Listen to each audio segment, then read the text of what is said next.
Good morning, नमस्कार दोस्तों। स्वागत है आप सबों का मेरे YouTube channel that is biology eight finger tips by Saurabh Yadav. दोस्तों, मैं आज आपके सामने क्लास 12 की लेक्चर सीरीज जो हमारी चल रही दैट इज़ रिप्रोडक्टिव हेल्थ, उसके अंतर्गत आज मैं नेक्स्ट लेक्चर लेके आया हूँ आपके सामने।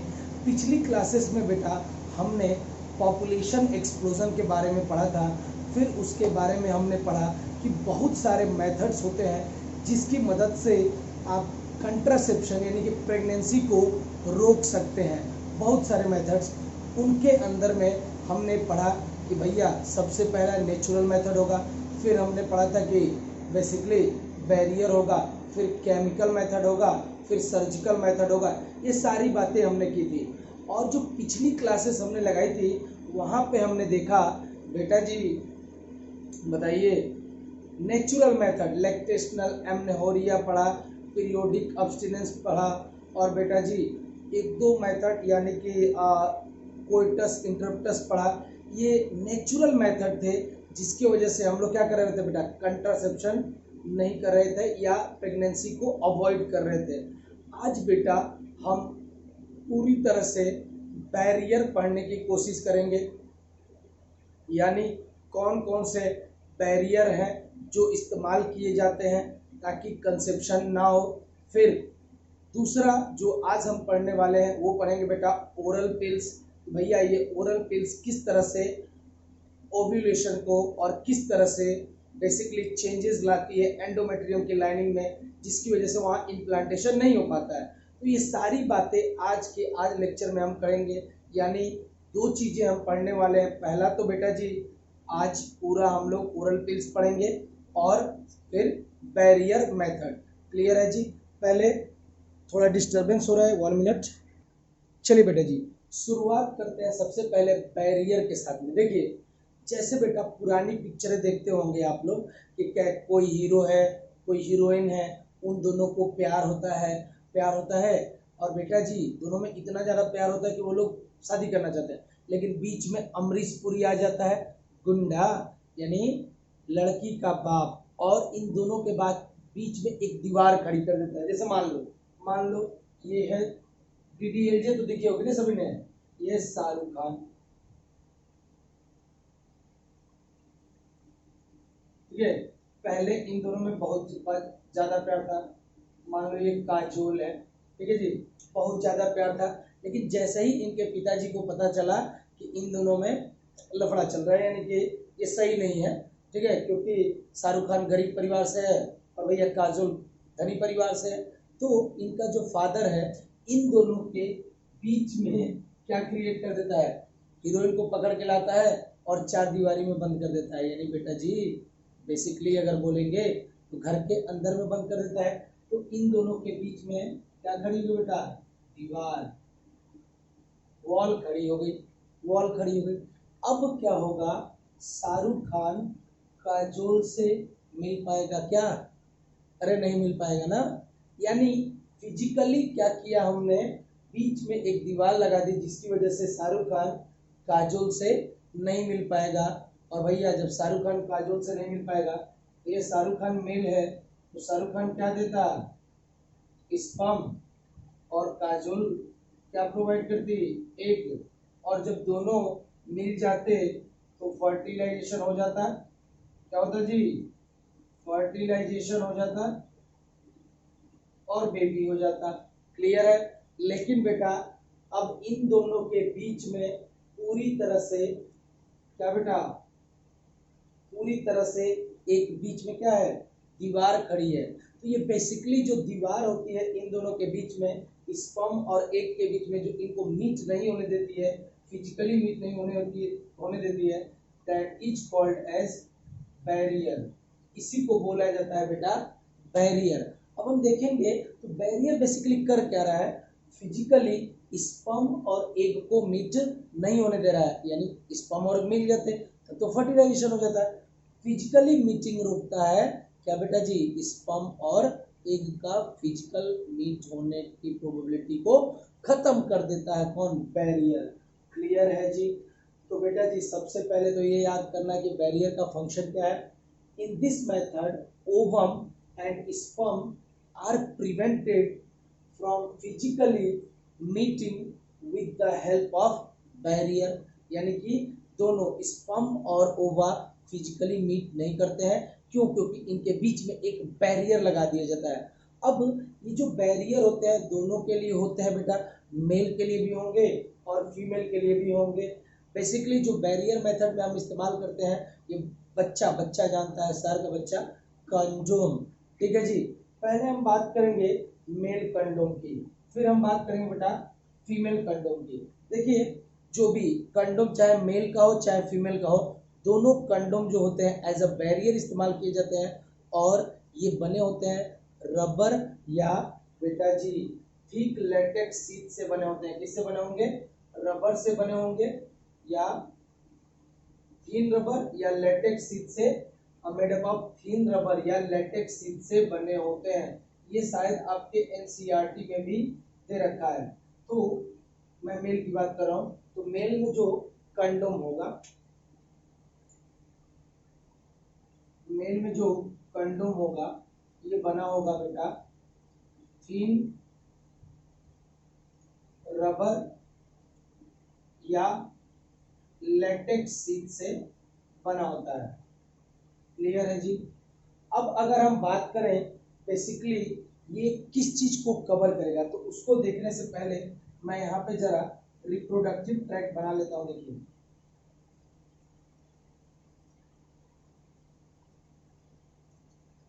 अब तो हमने बहुत बार बना लिया ना पूरा female reproductive system.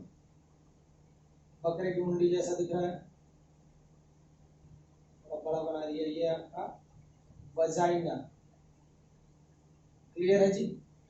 Vagina, vagina के अंदर में बेटा मान लीजिए सेक्सुअल कोइटस हो रहा है, ये है बेटा जी पेनिस।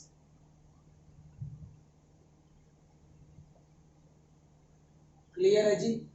पेनिस के बाहर में ये जो रबर या थिक लेटेक्स शीट होता है, यानी पेनिस के बाहर में क्या करते हैं बेटा, किसको इंसर्ट करते हैं?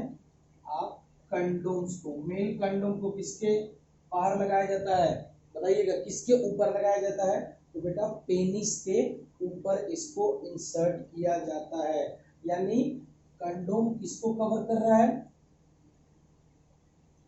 मेल कंडोम कवर कर रहा है पेनिस को। किसको कवर कर रहा है बेटा जी? पेनिस को। क्लियर है जी? अरे क्लियर है जी। एक पॉपुलर ब्रांड भी दे रखा है इस मेल कंडोम का। मेल कंडोम का एक पॉपुलर ब्रांड है निरोध। याद रखिएगा, क्योंकि एनसीईआरटी में दे रखा है तो पूछ सकता है। अब देखिए, स्पेशली मैं बताना चाहता हूँ, जैसे मान लीजिए पेनिस, थोड़ा इसको नीचे बना लेता हूँ, थोड़ा ध्यान। बेटा जी, पेनिस के चारों तरफ से ढका हुआ है, पेनिस को ढका हुआ है किसने बेटा? कंडोम ने। किसने ढका हुआ है? कंडोम, जो कि थिन रबर, रबर का, पतला रबर का या लेटेक्स शीट से बना हुआ है बेटा। अब मान लीजिए जब सेक्सुअल कोइटस हो रहा है यानी इंटरकोर्स हो रहा है, तो बेटा उस समय पेनिस से क्या रिलीज होगा? तो पेनिस से रिलीज होगा बेटा जी सीमन। क्या रिलीज होगा? सीमन।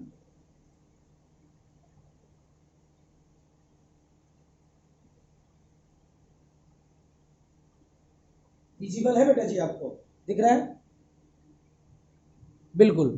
पेनिस से रिलीज हुआ बेटा जी सीमन, तो सारा का सारा सीमन कहाँ रह गया बेटा जी? तो जरा आप ध्यान देंगे तो ये कंडोम के अंदर में ही रह गया। तो भैया कोई भी स्पर्म इधर आएगा क्या?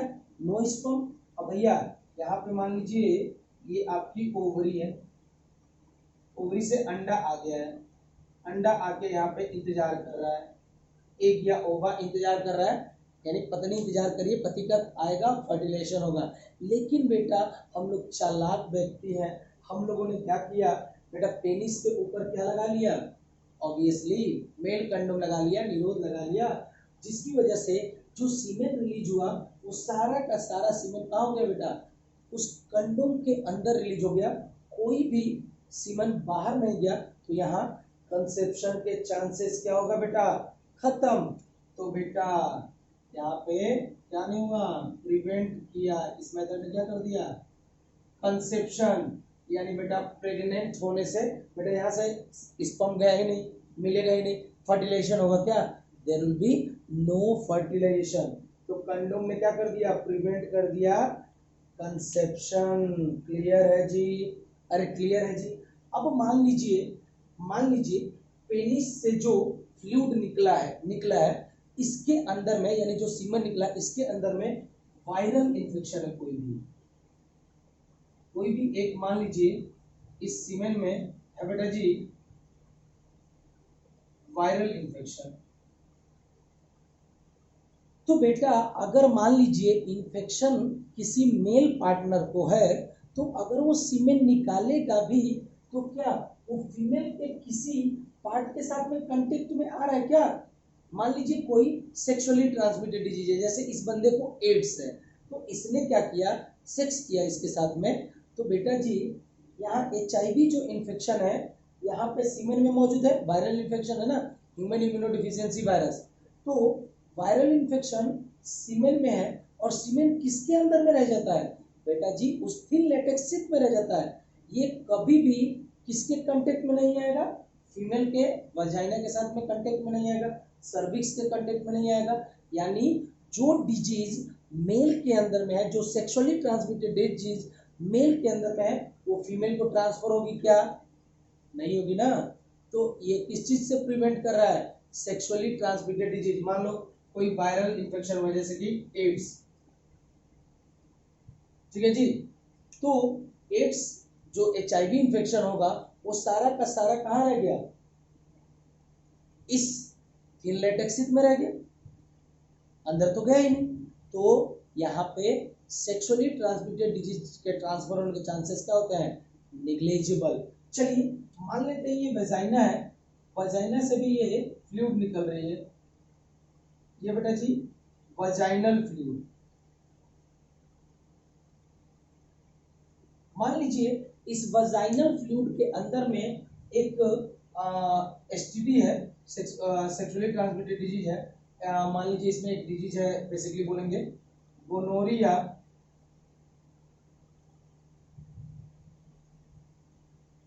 गोनोरिया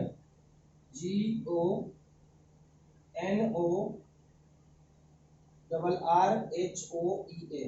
मान लीजिए मेल सही है, अब मान लीजिए मेल सही है, दूसरी कंडीशन कंसीडर करिए, मेल सही है, लेकिन फीमेल के वजाइनल फ्लूइड में कुछ बैक्टीरिया होते हैं, निजेरिया गोनोरिया, जो कि एक गोनोरिया डिजीज करती है, फोकस करती है।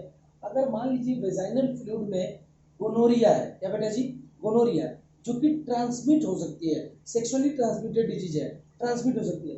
लेकिन बेटा जी जब आप देखोगे तो बेटा ये पेनिस पूरी तरह से चारों तरफ से ढका हुआ, किससे, ऑब्वियसली किससे ढका हुआ है भैया, कंडोम से। अब यहाँ से ये जो वेजाइनल फ्लूइड आ रही है इसके ऊपर पड़ेगी, किसके ऊपर पड़ेगी भाई, किसके ऊपर बताइए भैया, उस थिन लेटेक्स शीट यानी कंडोम के ऊपर पड़ेगी। कभी भी वो मीट नहीं कर पाएगी, पेनिस के साथ में नहीं मिल पाएगी। तो बेटा STD का ट्रांसफर होना, चाहे मेल से फीमेल में, चाहे फीमेल से मेल में, सेक्सुअली ट्रांसमिटेड डिजीज का ट्रांसफर होना यहाँ पॉसिबल नहीं है। तो कंडोम्स हमें किस चीज से बचाते हैं बेटा, प्रोटेक्ट करता है फ्रॉम सेक्सुअली ट्रांसमिटेड डिजीज से प्रोटेक्ट करते हैं बेटा जी, कौन, ये आपके कंडोम्स। इसीलिए इनका यूज ज्यादा क्या हो गया बेटा, बढ़ गया, पॉपुलर हो गया, किसकी वजह से, क्योंकि ये बचाता है, किस चीज से बचाता है बेटा, सेक्सुअली ट्रांसमिटेड डिजीज से बचाता है, कौन, आपके कंडोम्स। क्लियर है जी, ईच एंड एवरी पॉइंट मैंने अच्छे से यहाँ बताया है बेटा। जो मेन कंडोम्स होंगे ये क्या होंगे, सेल्फ इंसर्टेबल, यानी ऐसा नहीं है बेटा आप कंडोम खरीद के लाओ, पड़ोसी से जाके पूछो कि भैया कंडोम यूज कैसे करता है, ऐसा नहीं है, वहां पे लिखा रहेगा और आप अपने आप से इसको इंसर्ट कर सकते हो, किसी पड़ोसी से पूछने की जरूरत नहीं है। तो सेल्फ इंसर्टेबल एंड क्या करेगा बेटा, प्रोवाइड करेगा privacy, privacy to user, user की प्राइवेसी को भी क्या होगा बेटा, मेंटेन करेगा। और ये बेसिकली अगर बोले कॉस्ट इफेक्टिव होता है, सस्ता होता है, ज़्यादा महंगा नहीं होता है। तो बेटा जो मेल के अंदर में जो मेल कंडोम होता है वो किस चीज़ से बना होगा, थीन रबर या लेटेक्स से बना होगा। कंडोम किसको कवर कर रहा है बेटा, पेनिस को कवर कर रहा है। मेल कंडोम का एक पॉपुलर ब्रांड दे रखा है एनसीईआरटी में, दैट इज निरोध। और ये बेसिकली कर क्या रहा है बेटा, जो सीमेन जिसके अंदर में स्पर्म है वो पूरा का पूरा रह जा रहा है आपके कंडोम के अंदर, ये मीट नहीं कर पा रहा है एक के साथ में, तो कंसेप्शन या डिलीवरी नहीं होगी, प्रेगनेंसी नहीं होगी। दूसरा, चूंकि ये जितना भी फ्लूइड है, पेनिस से जो फ्लूइड निकलेगा वो कहाँ रह जाएगा, कंडोम के अंदर में। तो बेटा अगर किसी बंदे को वायरल डिजीज है, बैक्टीरियल डिजीज है, जो कि सेक्सुअली ट्रांसमिटेड डिजीज है, वो कभी भी ट्रांसफर नहीं कर पाएगा फीमेल को। उसी तरह से अगर मान लीजिए वेजाइनल फ्लूइड में कोई बैक्टीरियल इन्फेक्शन है, ये गोनोरिया एक बैक्टीरियल इन्फेक्शन होता है, तो वो भी नहीं ट्रांसफर कर पाएगी, ठीक है जी, किसको, मेल को। यानी बेसिकली ये सेक्सुअली ट्रांसमिटेड डिजीज से प्रोटेक्ट करने का काम करता है कौन बेटा जी, कंडोम्स, कौन बेटा, कंडोम। और इसीलिए ज़्यादा पॉपुलर भी हो गया। और ये सेल्फ इंसर्टेबल है, यानी आसानी से इंसर्ट किया जा सकता है, किसी से पूछने की जरूरत नहीं होती है, और हमें प्राइवेसी प्रोवाइड करता है। क्लियर है जी, ये सारी चीज़ें थी आपके मेल कंडोम के बारे में। क्लियर है जी, देख लीजिए, बना लीजिए अच्छे से इस चीज को। चलिए बेटा जी, अब हम देखते हैं फीमेल कंडोम। उससे पहले एक पॉइंट जरा ध्यान रखिएगा, चाहे मेल कंडोम हो चाहे फीमेल कंडोम हो, यानी कि फेमिडोम हो, दोनों के दोनों वन टाइम यूज होते हैं। ये भी लिख दिया, मेल कंडोम भी वन टाइम यूज होगा, ये भी वन टाइम यूज होगा, एक बार यूज करने के बाद उसको फेंकना पड़ेगा, धोना पोछना नहीं है उसको, नहीं फिर से नहीं लगाना, ध्यान रखिएगा। देखिए female condom is also known as femidom भी कहते हैं, ये भी थीन रबर और लेटेक्स से बना होगा। लेकिन बेटा जी देखिए, जब आप इनका स्ट्रक्चर देखोगे, फीमेल कंडोम का ये स्ट्रक्चर है, एक साइड ये ओपन होता है और दूसरे साइड में ये रिंग लाइक स्ट्रक्चर होगा। तो बेसिकली जब इसको लगाया जाता है यहाँ पे,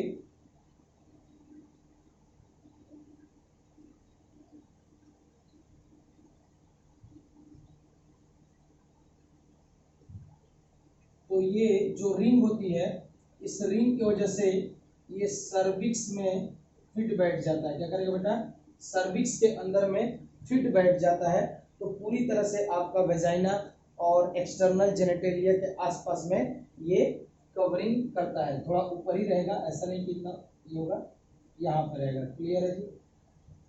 ये जो फीमेल फीमेल कंडोम है बेसिकली किसको कवर कर रहा है, तो देखिए ये है वेजाइना और ऊपर यहाँ पे होती है बेटा सर्विक्स। तो किस चीज को कवर कर रहा है, पूरी तरह से वेजाइना को और पूरी तरह से सर्विक्स को। सो ये कवर करेगा वेजाइना एंड सर्विक्स को। क्लियर है। अब मान लीजिए इसके अंदर में मैंने डाला, ये है पेनिस। अब जो होगा पेनिस से जो रिलीज होगा सीमेन, वो इसी फीमेल कंडोम में रह जाएगा, बाहर ऊपर नहीं जा पाएगा। ये जो सीमेन है यही रह जाएगा, क्योंकि सर्विक्स भी पूरी तरह से क्लोज है, वेजाइना भी क्लोज है।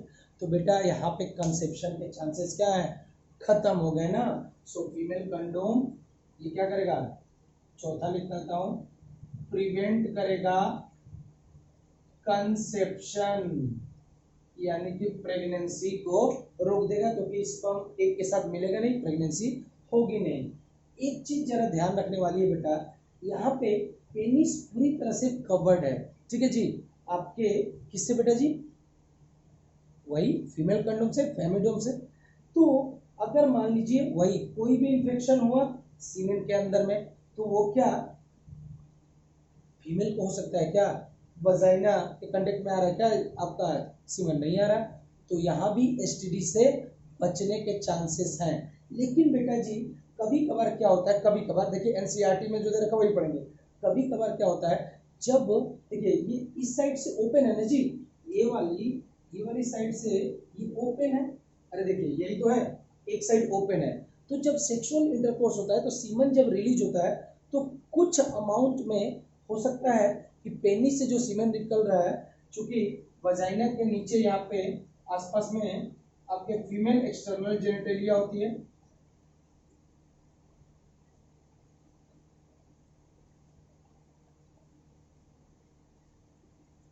चूंकि एक साइड ओपन है आपका ये कंडोम, तो बेटा जी जब ये कुछ पेनिस के द्वारा सीमेन रिलीज होगा, then there may be some chances that it may comes in contact with the female external genitalia, और बेटा वहां पे इन्फेक्शन हो सकता है। लेकिन ओवरऑल अगर बात करें तो वजाइना के फ्लूइड में कांटेक्ट में आ रही है, नहीं आ रही है, पेनिस वजाइना कांटेक्ट में आ रहा है, नहीं आ रहा है, सर्विक्स कांटेक्ट में आ रहा है, नहीं आ रहा है।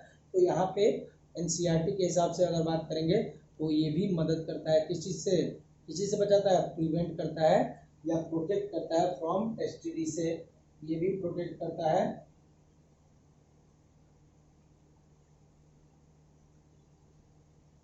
एसटीडी से ये भी प्रोटेक्ट करता है, ये भी सेल्फ इंसर्टेबल होता है, प्रोवाइड करेगा प्राइवेसी टू द फीमेल।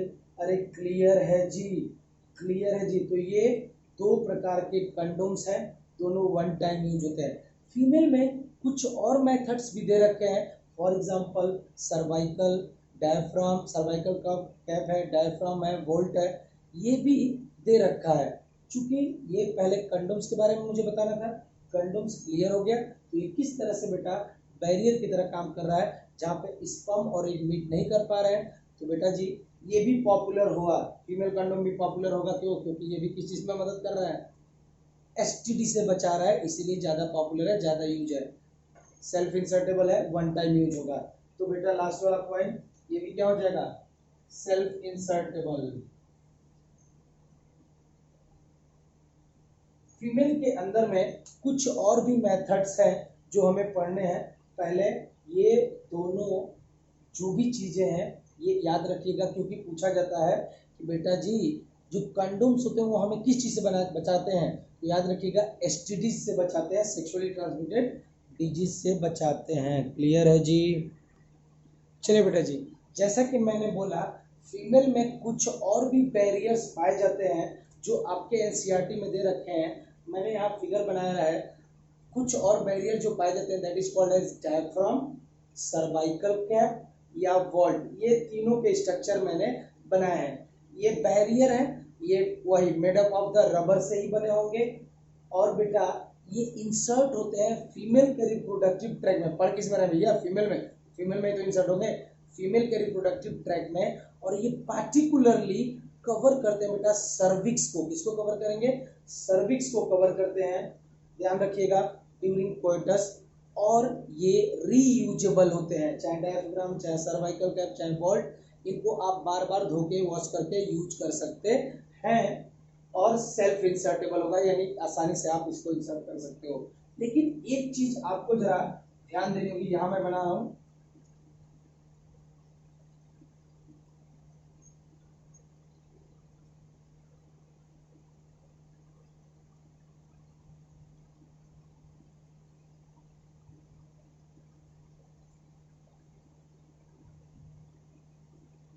ये रही ओवरी, ओवरी से निकला अंडा, अंडा आ गया आपका यहाँ पे एम्पुला पे। क्लियर है जी।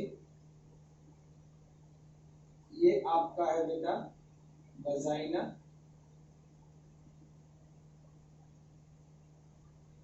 अब बेटा जी कह रहा है कि जो भी आपके डायफ्राम हो, सर्वाइकल वोल्ट है या फिर सर्वाइकल कैप है या वोल्ट है, ये बेसिकली फिट होते हैं कहाँ पे, सर्विक्स। तो ये है आपकी सर्विक्स, ये मान लीजिए ये आपका कवर है क्या, ये मान लो यहाँ पे डायफ्राम लग गया। तो बेटा जब यहाँ डायफ्राम लग गया तो करेगा क्या, देखिए ये आपका पेनिस, पेनिस से ये स्पर्म निकला, स्पर्म कह लो या सीमेन कह लो, कोई कुछ भी कह सकते हो। स्पर्म ये आपका पेनिस रहा बेटा जी, क्लियर है जी। अब चूंकि ये स्पर्म ऊपर जाना चाहता है, अपनी पत्नी के पास जाना चाहता है, लेकिन बेटा जी जैसे ही आगे को बढ़ता है इसको यहाँ पे डायफ्राम दिखता है, और बेटा जी डायफ्राम पूरी तरह से सर्विक्स को कवर किया हुआ है, तो ये बेटा स्पर्म एक के पास नहीं जा पाएगा। तो ये डायफ्राम सर्वाइकल कैप वोल्ट एक ही जैसे हो, मिलते जुलते होते हैं स्ट्रक्चर में। तो ये कंसेप्शन को क्या कर रहा है बेटा, प्रिवेंट कर रहा है। तो एक और चीज लिख लीजिएगा, ये सब के सब क्या करते हैं बेटा, प्रिवेंट करते हैं कंसेप्शन, यानी कि प्रेगनेंसी को नहीं होने देते हैं। लेकिन बेटा जी सबसे इंपॉर्टेंट क्वेश्चन ये है, यहाँ पे देखिए पेनिस के बाहर में कोई कवरिंग है क्या, कोई प्रोटेक्शन है क्या। अब मान लो फीमेल का ये वेजाइना है, ये वेजाइना के अंदर में कोई इंफेक्शन है, यहाँ से जो फ्लूइड आ रही है दैट इज वजाइनल फ्लूइड, और वजाइनल फ्लूइड के अंदर में मान लो गोनोरिया हो गया। तो बेटा जी ये गोनोरिया जो कि फीमेल के वजाइनल ट्रैक्ट में है और यहाँ पे पेनिस दोनों कांटेक्ट में आ रहे हैं, इनके बाहर में कोई कवरिंग नहीं है, तो दोनों वेजाइनल फ्लूइड के कांटेक्ट में आएगा, तो गोनोरिया किसको ट्रांसफर हो जाएगा बेटा, मेल को ट्रांसफर हो जाएगा। यानी बेटा जी चाहे डायफ्राम हो, चाहे सर्वाइकल हो, चाहे वोल्ट हो, ये सब प्रिवेंट नहीं कर पाते हैं क्या, एसटीडीज को। याद रखिएगा, नो प्रोटेक्शन फ्रॉम एसटीडीज, यानी सेक्सुअली ट्रांसमिटेड डिजीज से कोई भी प्रोटेक्शन यहाँ पे नहीं होती है। यानी सर्वाइकल कैप, डायफ्राम और वोल्ट ये अगर है, ये तो सर्विक्स में लगे ना, बाकी इंटरकोर्स के समय में वजाइनल फ्लूइड मिक्स कर सकती है आपके पेनिस के साथ में। अब मान लो पेनिस के अंदर में जो सीमेन निकल रहा है उसके अंदर में वायरल इन्फेक्शन है, तो वो किसको ट्रांसफर हो सकता है, फीमेल को ट्रांसफर हो सकता है, यानी कि सेक्सुअली ट्रांसमिटेड डिजीज यहाँ पे प्रिवेंट नहीं होती हैं। तो नो प्रोटेक्शन यहाँ पे, यानी सर्वाइकल कैप, वोल्ट और डायफ्राम ये कोई भी प्रोटेक्शन आपको नहीं देंगे फ्रॉम द एसटीडीज। क्लियर है जी, जैसे कि आपका कंडोम दे रहा था। क्लियर है जी, नोट डाउन करेंगे। अब एक बात रह गई, ये जो जितने भी आपके ये डायफ्राम है, सर्वाइकल कैप है या वोल्ट है, इन सब के साथ में हम यूज करते हैं कुछ स्पर्मिसाइडल क्रीम। ये सबके साथ में मैं इधर लिख देता हूँ, चाहे आपका डायफ्राम हो, चाहे आपका सर्वाइकल कैप हो, या चाहे आपका वोल्ट हो, वोल्ट कैप हो, ये अकेले यूज नहीं होते बेटा, इनके साथ में कुछ हम लोग स्पर्मिसाइडल क्रीम का इस्तेमाल करते हैं, या फिर कुछ जेलीज का इस्तेमाल करते हैं, या कुछ फोम, एरोजोल फोम का इस्तेमाल करते हैं। ये सब के सब बेटा स्पर्म को किल करने का काम करते हैं, स्पर्मिसाइडल क्रीम होते हैं। क्लियर है जी। तो डायफ्राम, सर्वाइकल का vault is used along with spermicidal cream। Spermicidal, spermi मतलब स्पर्म, साइडल मींस किलिंग, जो भी किल कर रहा है।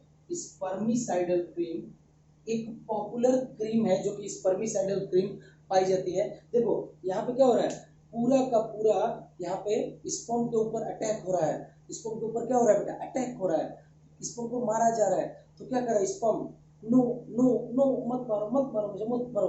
तो ऐसे ही आप याद कर सकते हो, जो स्पेशल स्पर्मिसाइडल क्रीम है उसका नाम है मोनोजाइनिनोल, मोनोजाइनोल। जी क्या कर रहा है, नो नो नो, मुझे मत मारो मुझे मत मारो, स्पर्म कह रहा है नो नो जाइनोल। ये स्पर्मिसाइडल क्रीम है जो क्या करता है बेटा, ये किल करता है स्पर्म को। फिर कुछ जेलीज भी होंगी जो कि स्पर्म को किल करने का काम करेंगी, जैसे कि परसेप्टिन, कुछ फोम भी होते हैं जो कि इनके साथ में लगाया जाएगा। इनके ऊपर ही देखिए, इनके ऊपर ही ये सब लगाया जाता है। ये सब जैसे कि या तो यहाँ पे स्पर्मिसाइडल क्रीम लगा दो,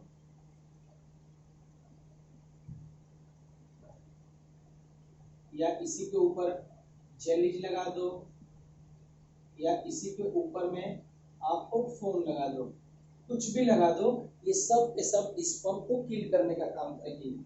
फोम में क्या हो जाएगा, एरोजोल फोम। ये बेटा इतनी चीजें आपके बुक में दे रखी हैं अबाउट, इसके बारे में दे रखी है बैरियर मेथड।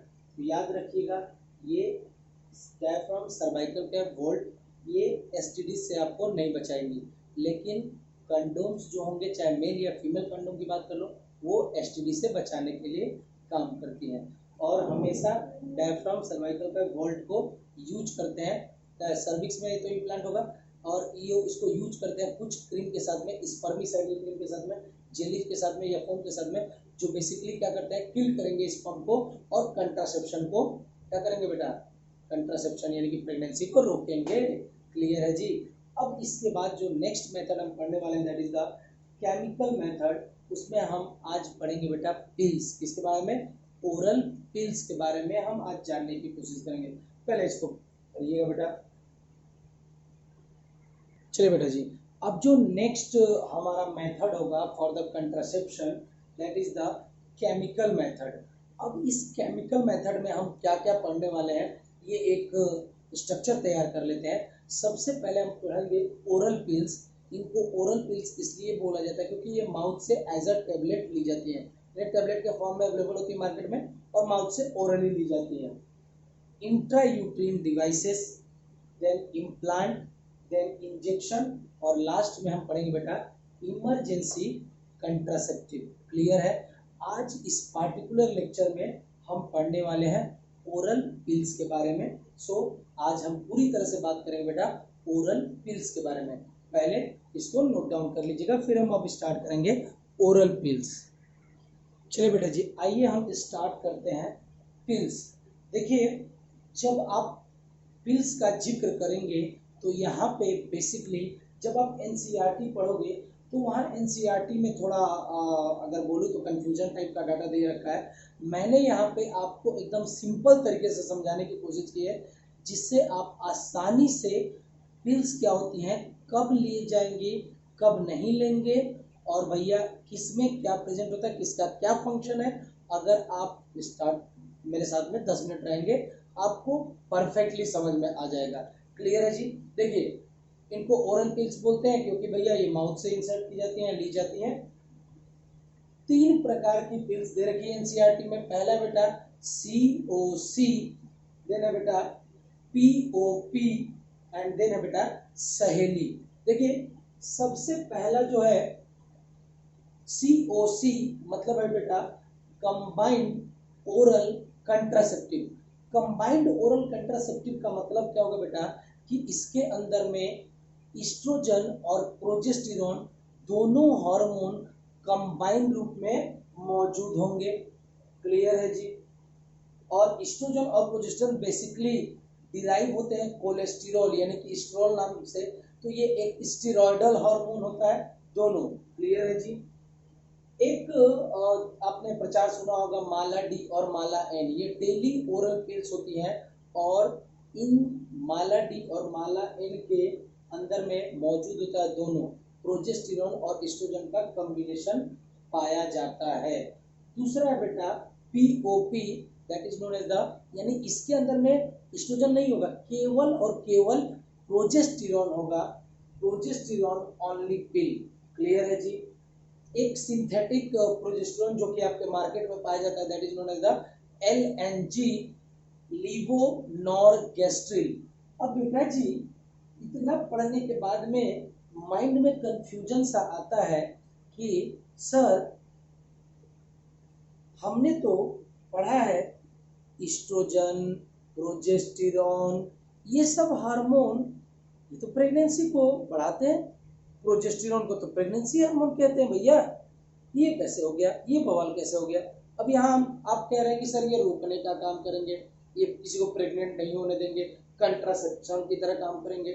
लेकिन अगर आपको याद हो, हमने पढ़ा था तो भैया स्टार्टिंग में फॉलिकल्स का डेवलपमेंट हो रहा था, तो वहां से एस्ट्रोजन निकल रहा था जो कि एंडोमेट्रियम की लाइनिंग को बना रहा था।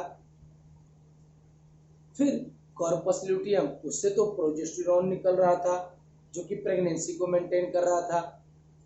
तो आखिर ऐसा क्या है सर कि ये कंट्रासेप्शन में आ गए, ऐसा क्या है? तो देखिए बेटा जी, आप आइएगा मेरे साथ में, आइएगा, आप तो मेरे साथ हैं ही ना। देखते हैं एक्चुअली में होता क्या है।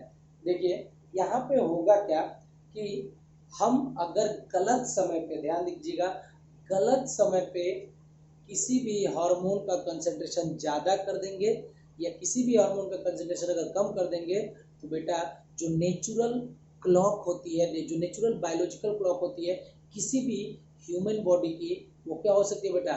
डिस्टर्ब हो सकती है। तो हम यही बेसिकली कर रहे हैं, जब प्रोजेस्टेरॉन नहीं सीक्रेट होना चाहिए वहाँ प्रोजेस्टेरॉन दे दो, जहाँ पे एस्ट्रोजन कम अमाउंट में है वहाँ ज़्यादा एस्ट्रोजन दे दो। तो एक्चुअली में क्या हो रहा है, यहाँ पे बिना समय के हम एस्ट्रोजन और प्रोजेस्टेरॉन दे रहे हैं, जिसकी वजह से नेचुरल साइकिल यानी मेंस्ट्रुअल साइकिल डिस्टर्ब हो रही है। अगर आपने मेंस्ट्रुअल साइकिल पढ़ी है मेरे साथ में, चूंकि मैं पूरा नहीं बताऊंगा, आपको अगर पढ़ना है डिटेल में तो आप जा सकते हैं। मैं एक शॉर्ट रिवीजन लेता हूँ बेटा। ये अगर आपको याद होगा, फर्स्ट 5 डे 1 से लेके, यहाँ पे 1 से लेके 5 डे तक एंडोमेट्रियम की लाइनिंग ब्रेक कर रही होती है, तो यहाँ से काफी अमाउंट में मेंस्ट्रुएशन होता है, यानी ब्लड फ्लो होता है। फिर इसके बाद मिड ऑफ द साइकिल यानी 9 डेज के आसपास के बाद, यानी कि यहाँ पे मैं लिख लेता हूँ, ये मान लीजिए 14th डे है,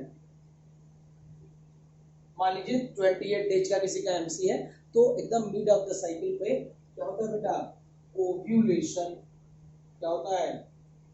ओव्यूलेशन, अंडा निकलता है।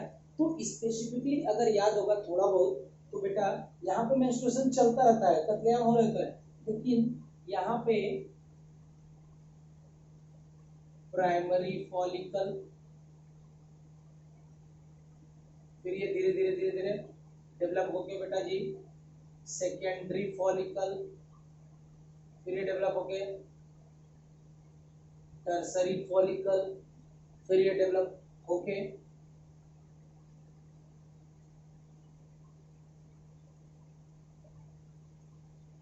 Graafian follicle. बेटा जी जैसे ही प्राइमरी फॉलिकल डेवलप होता है और वो कन्वर्ट होता है सेकेंडरी फॉलिकल में, तो ये चाहे प्राइमरी हो चाहे सेकेंडरी हो चाहे टर्सरी, ये धीरे धीरे कुछ हार्मोन को निकालने लगते हैं, एस्ट्रोजन को सीक्रेट करने लगते हैं। इसमें एस्ट्रोजन का सीक्रेशन और ज्यादा बढ़ जाता है, इसमें एस्ट्रोजन का सीक्रेशन और ज्यादा बढ़ जाता है। ई फॉर एस्ट्रोजन, क्लियर है जी? तो बेटा जैसे जैसे आपका मेंस्ट्रुअल साइकिल प्रोसीड करती है, तो फॉलिकल्स का डेवलपमेंट होगा, प्राइमरी का सेकेंडरी में, सेकेंडरी से टर्सरी से ग्राफियन फॉलिकल, और अल्टीमेटली ग्राफियन फॉलिकल रप्चर कर जाती है 14वें दिन और ओवम रिलीज हो जाता है। इस समय में लार्ज क्या रिलीज हो रहा है? एस्ट्रोजन। तो बेसिकली अगर आपको याद होगा, धीरे धीरे यहाँ पे दो हार्मोन थे जिनका कंसंट्रेशन बढ़ रहा था, LH और ये FSH।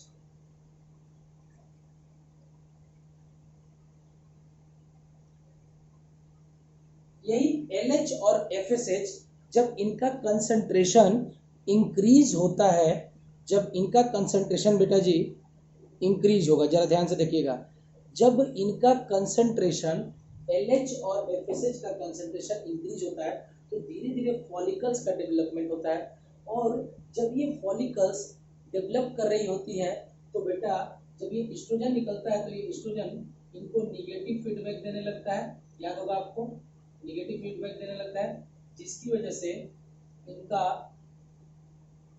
कंसंट्रेशन कम हो जाता है या इनका लेवल काफी कम हो जाता है, और आगे जाके ये क्या होगा बेटा? फॉलिकल्स फट जाएंगे, अब वो मेंटेन नहीं रह पाएंगे, ग्राफियन फॉलिकल रप्चर कर जाता था। तो बेटा 14वें दिन ओव्यूलेशन हो जाता था।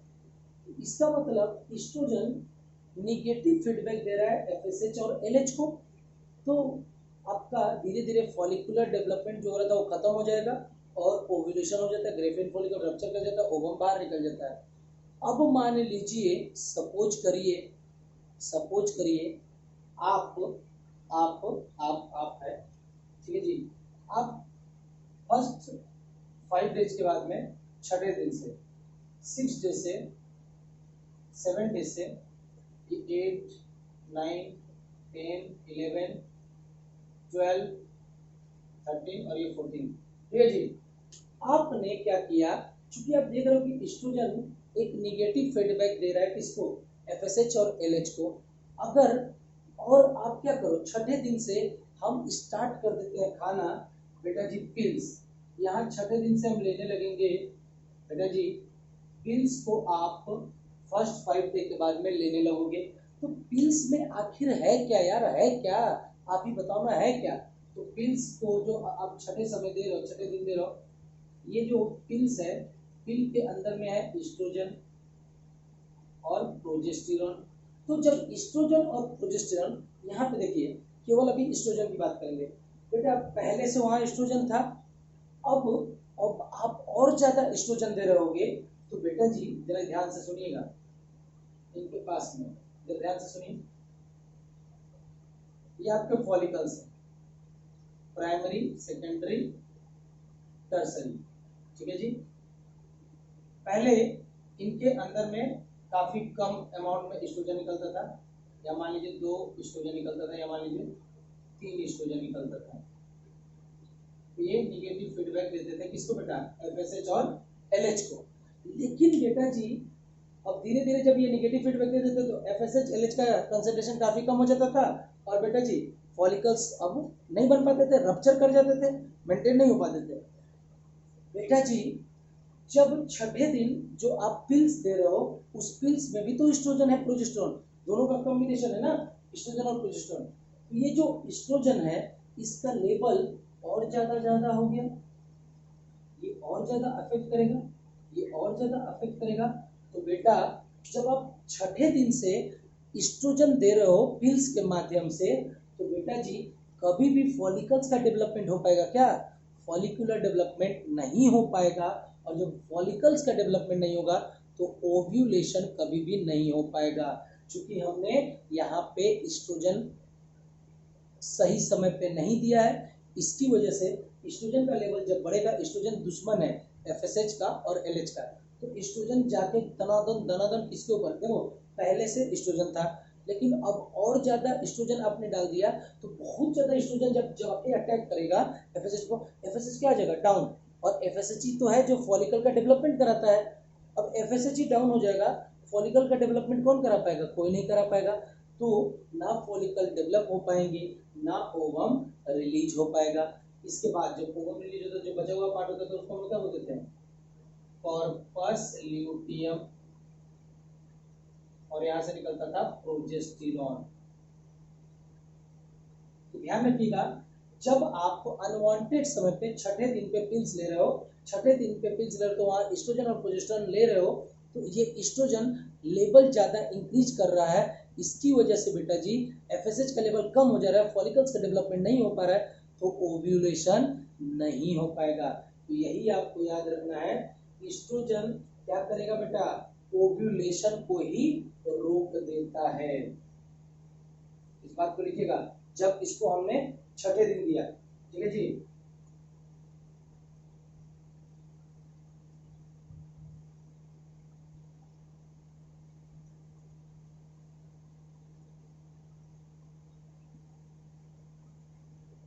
Oestrogen when estrogen is taken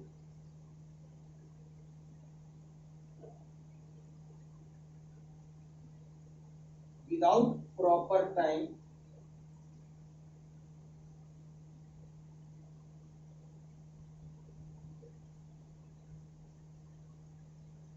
when estrogen is not taken, लीजिए is not taken on proper time, आप प्रॉपर टाइम पे नहीं ले रहे हो, then ovulation would stop। Ovulation क्या हो जाएगा बेटा, स्टॉप हो जाएगा। यानी एस्ट्रोजन क्या करता है बेटा, ओव्यूलेशन को खत्म कर देता है, अंडे को निकल नहीं ले देता है। तो यहाँ लिख लीजिएगा एस्ट्रोजन स्टॉप्स कर देगा ओव्यूलेशन, जो आप इसको दे रहे हो छठे दिन से, जो पिल्स आप देना स्टार्ट करो फर्स्ट बर्थडे के बाद में। क्लियर है जी, ओव्यूलेशन को स्टॉप कर देगा। बेटा जब आप मेंस्ट्रुअल साइकिल पढ़ोगे तो पहली जो फेज होगी, जो प्रोलिफेरेटिव फेज है मेंस्ट्रुअल फेज के बाद में, वहां पे कहीं भी प्रोजेस्टेरोन नहीं दिया जाता है, कहीं भी प्रोजेस्टेरोन नहीं दिया जाता है। तो एक्चुअली यहाँ पे तो आप प्रोजेस्टेरोन दे रहे हो पिल्स के माध्यम से, तो ये प्रोजेस्टेरोन क्या करेगा बेटा, यहाँ जो एंडोमेट्रियम की लाइनिंग जो थिक हो रही थी, जो एंडोमेट्रियम की लाइनिंग जो थिक हो रही थी इस प्रोलिफेरेटिव फेज में, क्योंकि एस्ट्रोजन था, अब यहाँ पे प्रोजेस्टेरोन है जो कि इसके बाद निकलता है, ओव्यूलेशन के बाद में निकलता है, कॉर्पस ल्यूटियम से निकलता है। अब यहाँ पे आपने प्रोजेस्टेरोन दिया, ये प्रोजेस्टेरोन एक्ट करेगा, ये जो वॉल है एंडोमेट्रियम, और ये एंडोमेट्रियम की वॉल को थिन कर देगा, काफी पतली कर देगा, क्या कर देगा, पतला कर देगा। और दूसरा काम क्या करता है बेटा, ये सर्विक्स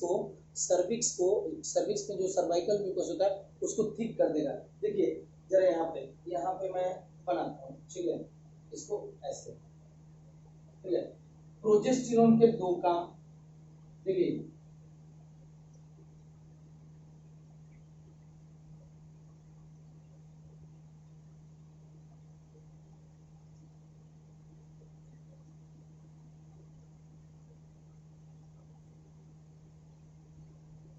ये वजाइना हो गया, ये आपका सर्विक्स हो गया, ये मान लीजिए अंदर वाली लेयर है एंडोमेट्रियम,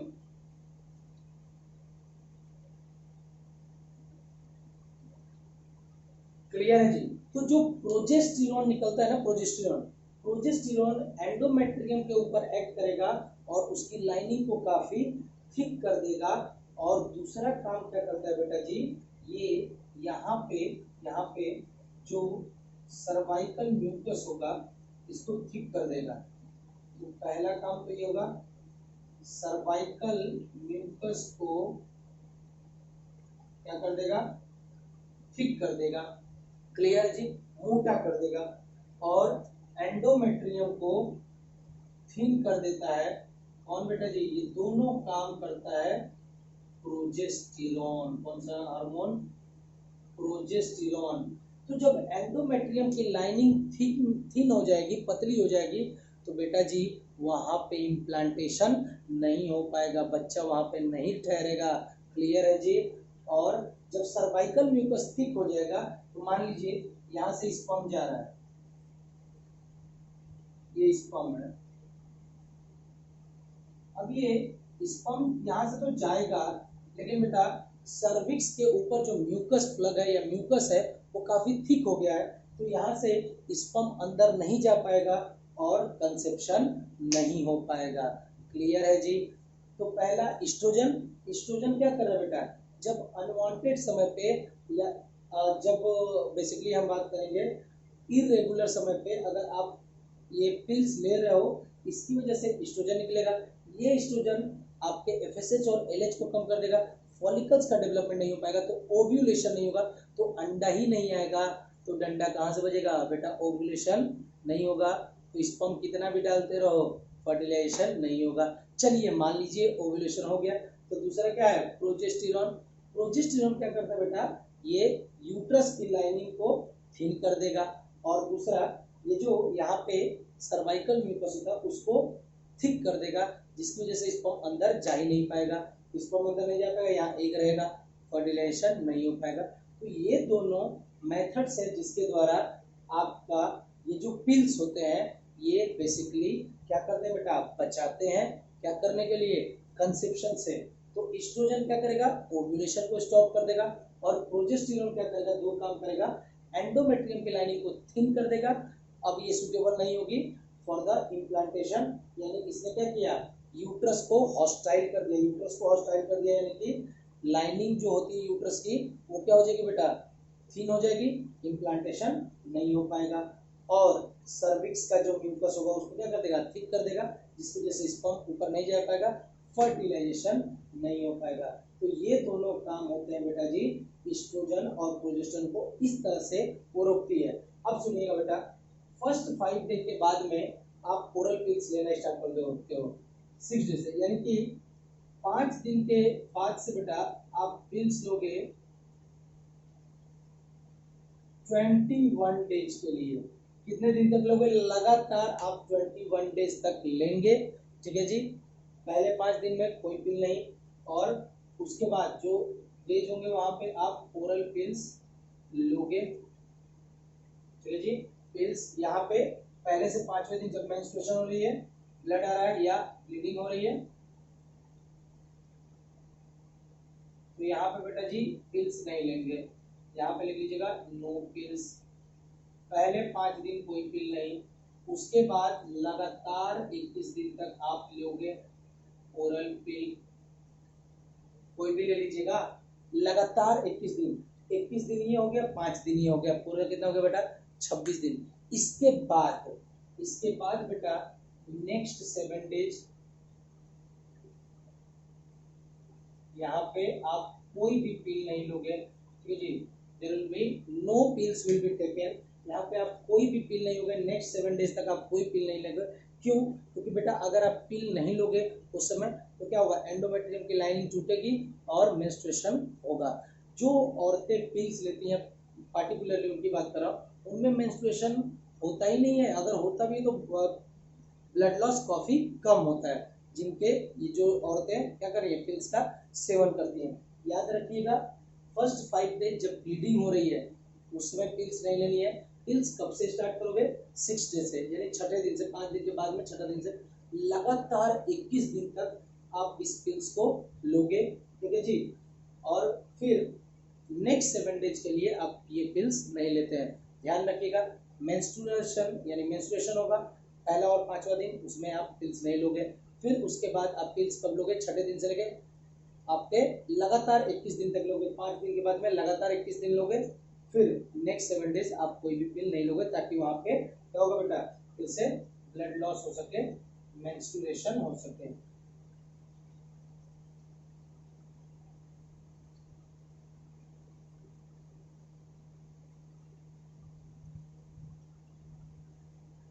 क्लियर है जी।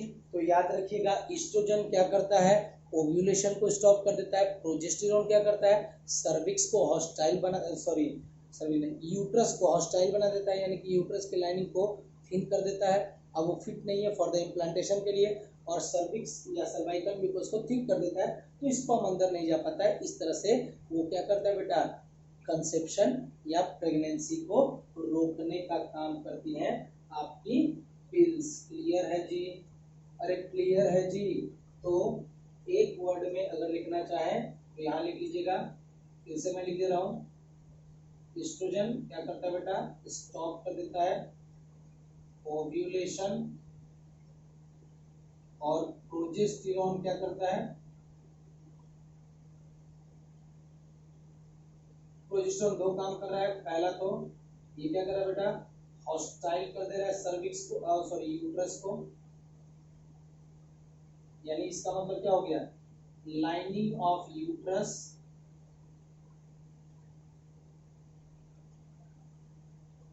बिकम थिन, काफी पतली हो जाएंगी, एकदम पतली हो जाएंगी, and now it is not fit for implantation, यानी यहाँ पे इम्प्लांटेशन नहीं हो पाएगा, गर्भधारण नहीं हो पाएगा। और दूसरा, ये प्रोजेस्टेरोन क्या करता है, सर्विक्स म्यूकस को ठीक कर लेगा,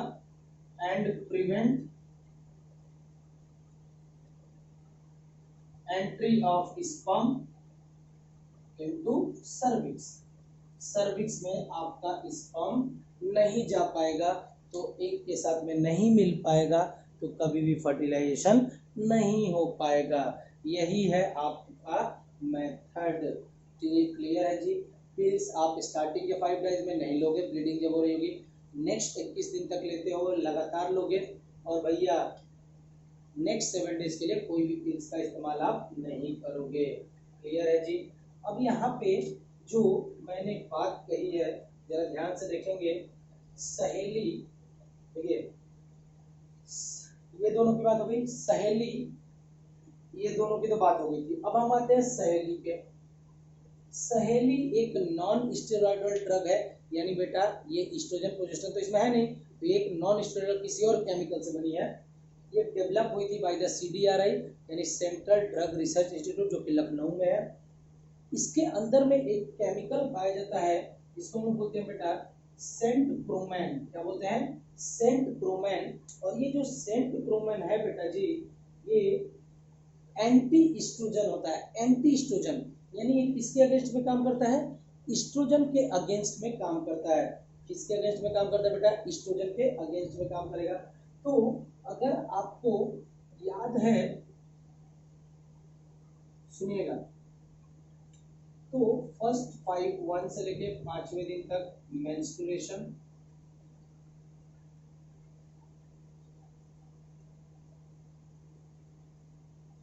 मान लीजिए 14th डे पे है। इसके बाद बेटा आपकी एंडोमेट्रियम लाइनिंग काफी थिक होती है। क्यों? क्योंकि ये जो ग्रोइंग फॉलिकल्स होते हैं, ग्रोइंग फॉलिकल्स, इनसे निकलता है एस्ट्रोजन, इनसे निकलता है एस्ट्रोजन, इनसे निकलता है एस्ट्रोजन। ये एस्ट्रोजन एंडोमेट्रियम की लाइनिंग को थिक करते हैं, यानी एस्ट्रोजन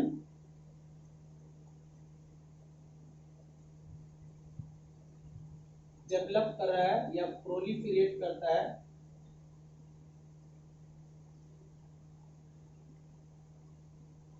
एंडोमेट्रियम लाइनिंग। यानी एस्ट्रोजन जो हार्मोन है जो आपके फॉलिकल से निकल रहा है, ये आपके primary follicle, secondary follicle, tertiary follicle, Gabriel follicle से निकल रहा है, ये बेसिकली एक्ट करता है एंडोमेट्रियम के ऊपर पे, और एंडोमेट्रियम की लाइनिंग को बनाता है, तैयार करता है फॉर द इम्प्लांटेशन के लिए, ताकि बच्चा आएगा तो एंडोमेट्रियम पे इम्प्लांट हो पाएगा।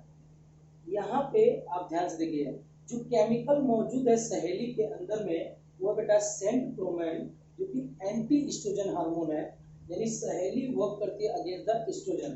तो देखिए, ये मान लीजिए आपका एस्ट्रोजन है, तो एस्ट्रोजन किसको मेंटेन कर रहा है? ये एंडोमेट्रियम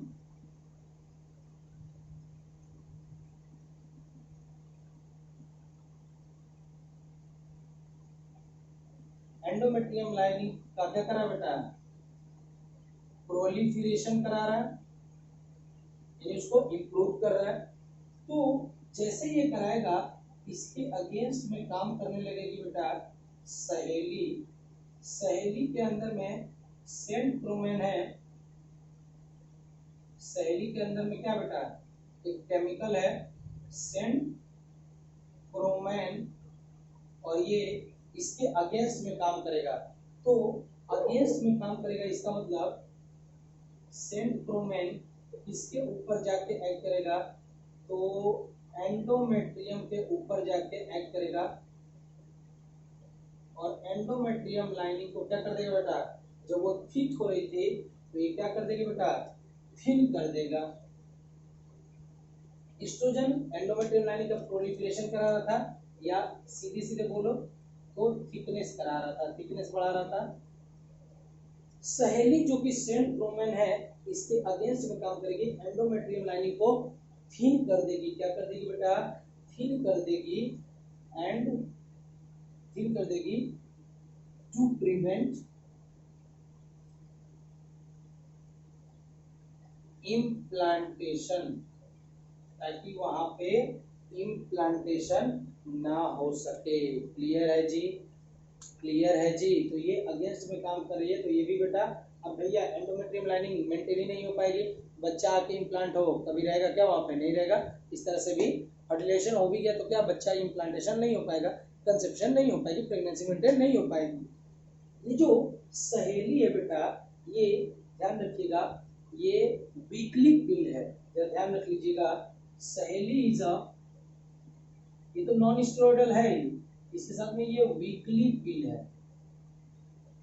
वीकली पिल है जो कि टेकन की जाती है वंस इन अ वीक, यानी कि 7 दिन में एक बार, once taken once in a week. Clear है जी। तो ये कुछ बातें थी अबाउट द पिल्स। हमने इनका बेसिक सा फंक्शन पढ़ा, प्रिंसिपल पढ़ा कि बेटा अगर आप प्रोजेस्टेरोन, एस्ट्रोजन या केवल प्रोजेस्टेरोन गलत समय पे देंगे तो इसकी वजह से आपका फॉलिकुलर डेवलपमेंट नहीं हो पाएगा। और जैसे एस्ट्रोजन की बात करें, एस्ट्रोजन अगर गलत समय पे दे रहे हैं तो फॉलिकल्स का लेवल कम हो जाएगा, एफएसएच काफी कम हो जाएगा, फॉलिकल्स डेवलप नहीं हो पाएंगे, ओव्यूलेशन नहीं हो पाएगा, अंडा नहीं बनेगा। तो भैया अंडा नहीं बनेगा तो फर्टिलाइजेशन के चांसेस 0, खत्म। स्पर्म डालते रहो, अंडा बन ही नहीं रहा तो होगा क्या, कंसेप्शन नहीं हो पाएगा। दूसरा हमने पढ़ा कि बेटा जो प्रोजेस्टेरोन होता है ये 2 चीजें करता है। एक तो ये सर्विक्स, बेसिकली अगर उसको जब गलत समय पे दोगे तो ये क्या करेगा, एंडोमेट्रियम लाइनिंग को थिन कर देगा, और एंडोमेट्रियम लाइनिंग थिन हो जाएगी तो इम्प्लांटेशन वहां पे नहीं हो पाएगा, यानी ये हॉस्टाइल कर रहा है यूट्रस को। दूसरा म्यूकस की, म्यूकस होगा ना, म्यूकस जो होगा सर्वाइकल म्यूकस को थिक कर देगा, तो स्पर्म जाएगा लेकिन सर्विक्स से ऊपर नहीं जा पाएगा। तो वहां बैठा हुआ इंतजार कर रही है सजनी, लेकिन बेटा यहाँ पे सर्वाइकल म्यूकस थिक हो गया तो अंदर नहीं जा पाएगा। क्लियर है जी। ये प्रिंसिपल था। इसके बाद मैंने बता दिया, याद रखना है सहेली जो कि नॉन स्टेरॉइडल ड्रग है, ये दोनों स्टेरॉइडल ड्रग है, ठीक है जी। और ये सीडीआरआई के द्वारा डेवलप हुई है। कौन, सहेली। ये वीकली पिल है, माला डी और माला है। चलिए बेटा जी, यहाँ पे हम लोग देख लेते हैं जो हमारे बुक में दे रखा है। जैसे यहाँ से इन बैरियर से आप स्टार्ट करेंगे। In barrier method ovum and sperm are prevented from physically meeting with the help of barriers. Such methods are available for both male and female. Condoms are barriers made up of the thin rubber or latex that are used to cover the penis in the male or vagina and cervix in the female. बताया ही मैंने, just before coitus so that the ejaculated semen, यानी कि जो सीमेन बाहर निकलता है body of the mail से, would not enter into the female reproductive tract. This can prevent conception, यानी conception से बचेगा. Nirod is a popular brand of condom for the male.